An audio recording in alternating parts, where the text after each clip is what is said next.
ይሄ ምናልባትም በዓለም ላይ ጥሩ ዜግነት ሊሆን ይችላል። የዚች ሀገር ዜጋ ከሆኑ በዚህ ካርድ ምክንያት ነፃ መሬት ያገኛሉ፣ ነፃ ትምህርት፣ ነፃ ሰርግ፣ ነፃ ሕክምናና እንዲሁም ነፃ የቀብር ስነስርዓት ይኖሩታል። ይህቺም ሀገር በመካከለኛው ምስራቅ የምትገኘው ዩናይትድ አረብ ኤምሬት ናት። እዚህ የዜጎቿ ህይወት እንደዚህ ነው በዱባይ ኤምሬት እና ምክንያቱም ከተማዋ በጣም ለጋስ ነች። ዜጎቿ አስገራሚ የሆኑ ጥቅሞች ያገኛሉ።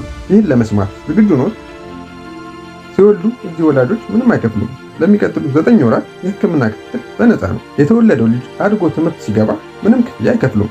እንዲሁም ዲግሪ እስከሚይዝ ድረስ ዱባይ ትከፍልለታለች።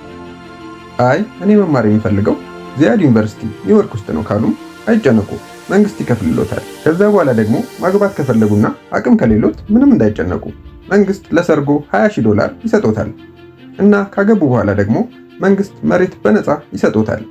አሁንም ቤት ለመገንባት አቅም የለኝም ካሉ አይጨነቁ፣ መንግስት ከወለድ ነፃ የሆነ ብድር ይሰጦታል። ሆስፒታል መታከም ካስፈለጉት በነፃ መታከም ይችላሉ እና ከባድ ቀዶ ጥገና ቢያስፈልጉትና ሀገር ውስጥ ከሌለ መንግስት ለህክምና ሌላ ሀገር ወስዶ ያሳክሞታል። እድሜው የገፋ ከሆነ በብዙ ነገሮች በጣም ብዙ ቅናሽ ይደረግሎታል። ብቻዎትን የሚኖሩ ከሆነና አቅም ከሌሎት ዱባይ በነፃ ቤት ውስጥ የሚንከባከቡት ሰው ይልክሎታል እና ሲሞቱ የቀብር ስነ ስርዓቱ ሙሉ ድንኳን ከነ አየር ማቀዝቀዣው በሞቱ በ5 ሰዓት ውስጥ በቤቱ አቅራቢያ ይተከልሎታል እና ጓደኞቹ መጥተው እርስዎን መሰናበት ይችላሉ። የመንግስት ዓላማው ህዝቡን መንከባከብ ነው እና ያስቡት፣ ዱባይ ለዜጎቿ የምታደርገውን ሁሉም በዓለም ላይ ያሉ ሀገራትና መንግስታት ይህን ቢያደርጉ ዓለም ምን ያህል አስደሳች እንደምትሆን።